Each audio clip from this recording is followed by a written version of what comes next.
বন্ধুরা, এটা একটা হচ্ছে আমার নতুন ভিডিও। তো এটা হচ্ছে আমাদের কালীঘর।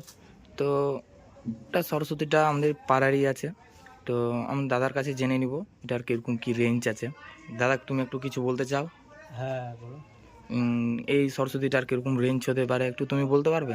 এটা তোমার 4 থেকে 5,000 টাকার উপরে, নিচে হবে না। আচ্ছা, অনেকগুলো কাজ আছে। তো মোটামুটি এটা কতদিনের মধ্যে ক্লিয়ার হবে?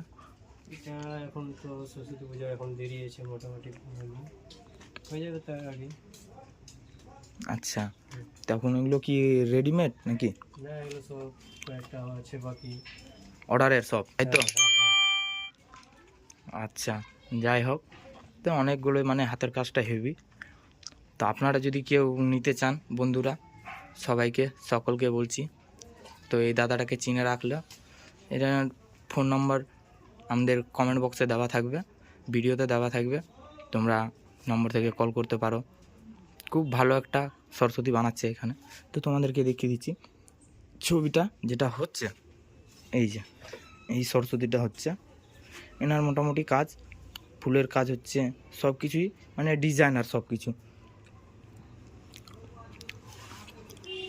দেখুন দাদা রাত্রে খাটনি করে কাজ করছে ঠান্ডার মধ্যে। যাই হোক, এখানে অতটা ঠান্ডা লাগছে না, কিন্তু চারদিকে তিরপল দিয়ে ঘেরানো আছে, খুব একটা ভালো। এদিকে আরও একটা আছে, এদিকেও ভালো একটা ডিজাইনার আছে, খুব সুন্দর। ওইদিকে গিটারের ডিজাইনটাও সেই, হাঁসের ডিজাইনটাও সেই, ওই সব ডিজাইনার। ওটা হচ্ছে তোমার রথের মধ্যে ডিজাইন আছে। এগুলো হচ্ছে সব রেডিমেড এগুলো। আর এটা হচ্ছে হাঁস, যেটা 2-1 দিনের মধ্যে কমপ্লিট হয়ে যাবে যদি দাদা চাই। এখন করবে না, এখন হয়তো অনেকটাই দেরি আছে। তো আবার আসি, আবার পরের ভিডিওতে দেখা হবে।